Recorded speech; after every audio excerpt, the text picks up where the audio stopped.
트럼프는 2026년 5월 20일 수요일 미국 법무부가 마이애미에서 라울 카스트로 수십 년 동안 쿠바를 지배해온 옛 지도부의 마지막 생존자인 카스트로를 공식적으로 기소했다고 발표하면서 쿠바에서 정치적 지옥문을 열었습니다. 이 고발은 피델의 동생이자 전 쿠바군 총사령관 그리고 전 쿠바 대통령인 라울 카스트로가 음모에 가담했다는 혐의로 제기된 것입니다. 이 사건은 1996년 인도주의 임무로 바다를 통해 독재를 피해 탈출하는 쿠바인들을 돕던 구조의 형제들 단체 소속 민간 항공기 2대가 국제해상상공에서 격추되면서 끝이 났습니다.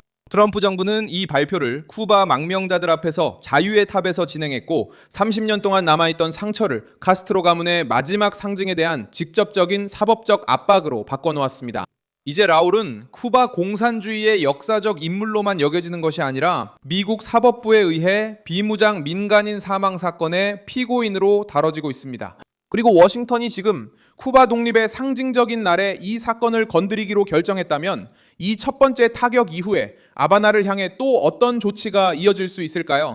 그리고 왜 하필이면 쿠바 독립의 상징인 5월 20일에 이 기소를 제기하기로 선택했을까요? 여전히 많은 사람들이 CNPJ를 가지고 있거나 인스타그램 계정이나 심지어 웹사이트 도메인이 있으면 사업 이름이 보호된다고 믿고 있습니다. 하지만 실제로는 그렇지 않습니다. 진실은 간단합니다. 상표는 INPI에 등록되어 있을 때만 진정으로 당신의 것이 됩니다. 이 등록이 없으면 어떤 회사든 같은 이름을 사용하려고 시도할 수 있고 당신의 정체성을 두고 경쟁하거나 심지어 당신이 쌓아온 모든 것을 위험에 빠뜨릴 수도 있습니다. 그래서 무본이 이 과정에 참여하는 것입니다. 이미 1만 개가 넘는 상표가 보호받고 있으며 100% 온라인으로 서비스를 제공하고 17개국 이상에서 활동하고 있습니다. 무본은 상표 등록의 기준이며 제가 전적으로 신뢰하는 해결책을 찾지 마세요. 지금 비즈니스 이름을 보호하세요. 링크는 설명과 화면 QR코드에 있습니다. 이 발표는 마이애미의 자유의 탑에서 이루어졌습니다. 이곳은 쿠바 망명자들에게 많은 추억이 깃든 장소입니다. 그곳에서 연방 주 당국자들과 희생자 가족들 앞에서 법무장관 직무대행 토드 블란치 않으며 외국 지도자들이 미국인을 죽일 수 없다고 밝혔습니다. 그리고 시간을 그냥 보낼 수는 없습니다. 이 문장은 새로운 공세의 정치적 무게를 담고 있습니다. 백악관은 이 사건을 범죄로 다루면서 동시에 경고의 메시지로 받아들이고 있습니다. 미국인들의 죽음을 명령하거나 가담하거나 은폐한 사람은 직이나 나이, 거리로부터 보호받지 못할 것입니다. 이 기소는 마이애미 연방 대배심에 의해 제기되었으며 오늘 바로 쿠바인들에게 민감한 날짜에 공개되었습니다. 5월 20일 쿠바의 독립과 관련된 날입니다. 법무부는 라울 모데스토 카스트로 루이스 94세가 쿠바 정권과 연관된 다른 5명의 피고인들과 함께 기소되었다고 밝혔습니다. 고소장에 따르면 쿠바 군용기가 이르마우스 아우헤스 가치 소속의 무장하지 않은 민간 항공기 2대의 미사일을 발사해 카를로스 코스타, 아르만도 알레안드레 주니오르, 마리오 데 라페냐, 파블로 모랄레스를 사망하게 했다고 합니다. 이르마우스 아우헤스 가치 그룹은 플로리다 남부에서 인도주의 임무를 했다고 밝혔습니다. 이 단체의 임무는 바다에서 위험에 처한 쿠바인들, 즉 섬에서의 탄압을 피해 허술한 배로 탈출을 시도하는 사람들을 찾는 것이었습니다. 기소장에 따르면 쿠바 정보기관 요원들이 이 단체에 침투해 비행에 관한 정보를 정권에 넘겼다고 합니다.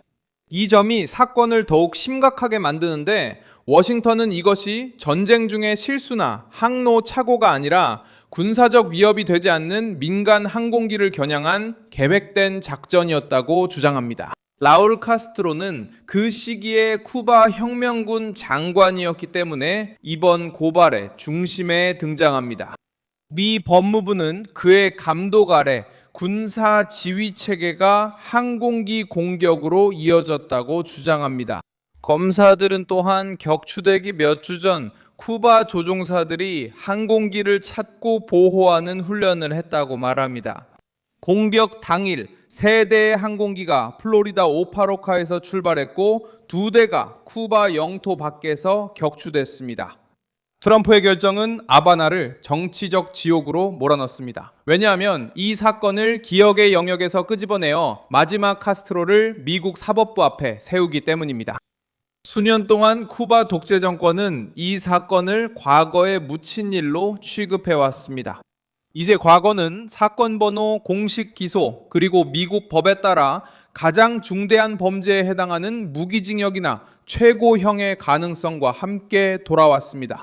미 법무부는 피고인들이 판결이 나기 전까지는 무죄로 추정된다고 밝히고 있지만 정치적 제스처는 이미 이루어졌습니다. 워싱턴은 카스트로의 이름을 연방 형사 기소장에 올렸습니다. 이 조치는 쿠바와의 관계 개선을 주장하던 과거의 발언들과 트럼프의 강경 노선 사이의 차이도 드러냅니다. 새로운 기소는 부드러운 외교적 제스처도 아니고 아바나를 달래려는 시도도 아닙니다. 이 조치는 쿠바 정권에 대한 더 광범위한 압박의 일환으로 제재, 정치범 석방 요구, 공산주의 엘리트에 대한 비판, 그리고 부족과 탄압 속에 살아가는 쿠바인들에 대한 공개적인 지지와 함께 이루어지고 있습니다. 로이터와 AP통신은 이번 사건을 미국의 쿠바 압박 캠페인이 크게 고조된 것으로 다뤘습니다. 마이애미가 선택된 이유는 쿠바 공산주의를 가까이 경험한 쿠바인 공동체가 밀집해 있기 때문입니다. 많은 망명자들이 그 정권 아래에서 집, 가족, 자유, 미래를 잃은 뒤 플로리다로 왔습니다. 그래서 워싱턴에서 기소를 발표했다면 법적 의미는 있었겠지만 자유의 탑에서 발표한 것은 정치적, 감정적으로 더 큰 의미가 있었습니다. 그 메시지는 수십 년 동안 이 사건을 지켜온 사람들 앞에서 전해졌고 인도주의 조종사들이 역사의 각주로 남을 수 있다는 주장에 결코 동의하지 않았던 이들 앞에서 발표되었습니다.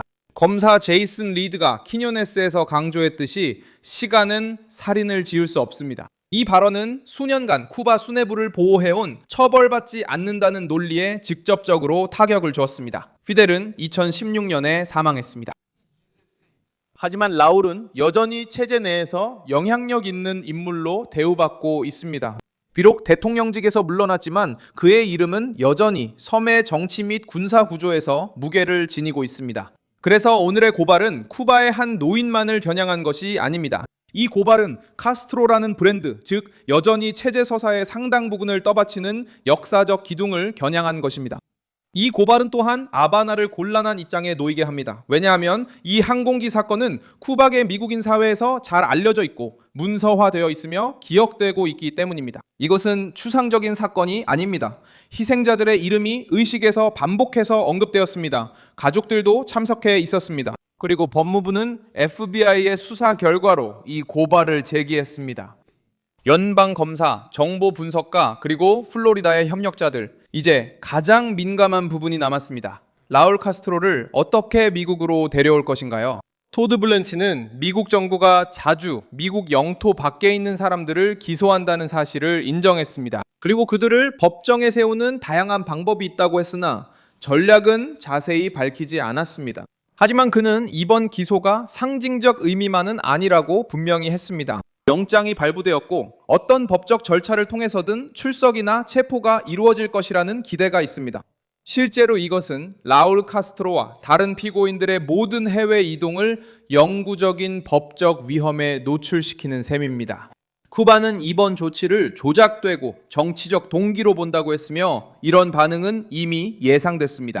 정권은 이번 기소를 외부의 공격으로 포장하려고 합니다. 왜냐하면 이 과정이 약점을 건드린다는 것을 알고 있기 때문입니다. 바로 공산주의 원로들이 처벌받지 않는다는 이미지입니다. 오늘부터 라울 카스트로는 더 이상 단순히 전 대통령이나 피델의 형제로만 보이지 않습니다. 그는 미국 연방 문서에 민간인들이 공중에서 사망한 음모에 가담한 혐의로 피고인으로 등장합니다. 이 기소는 또한 마르코 루비오와 미국 내에서 아바나의 가장 강경한 세력의 역할을 강화시킵니다. 쿠바계 부모를 둔 루비오는 정권에 대한 직접적인 압박과 섬을 지배하는 엘리트에 대한 책임 추궁을 주장해왔습니다. 라울 카스트로에 대한 기소는 쿠바가 내부 위기, 전력 부족, 물자 부족, 정치적 피로를 겪고 있는 시점에 이루어졌습니다. 이 메시지는 이 지역 다른 독재 정권에도 분명히 전달됩니다. 백악관은 미국 시민에 대한 범죄가 수십 년이 지난 후에도 다시 논의될 수 있다고 말하고 있습니다. 이것은 시간이 모든 것을 해결해 준다고 생각하는 정권들에게 두려움을 줍니다.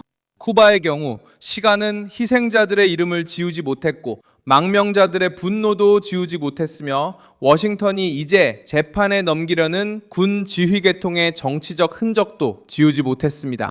다음 단계는 그 고발을 구체적인 압력으로 바꾸는 것입니다. 트럼프는 쿠바에서 지옥의 문을 열었습니다. 왜냐하면 그는 옛 혁명 지도부의 마지막 카스트로를 정권이 선전으로는 지울 수 없는 고발 앞에 세웠기 때문입니다. 저는 밀손 알비스 국제문제 전문가입니다. 제 목적은 매일 진실로 여러분께 정확한 정보를 전해드리는 것입니다. 뉴스 링크는 영상 설명란에 있습니다.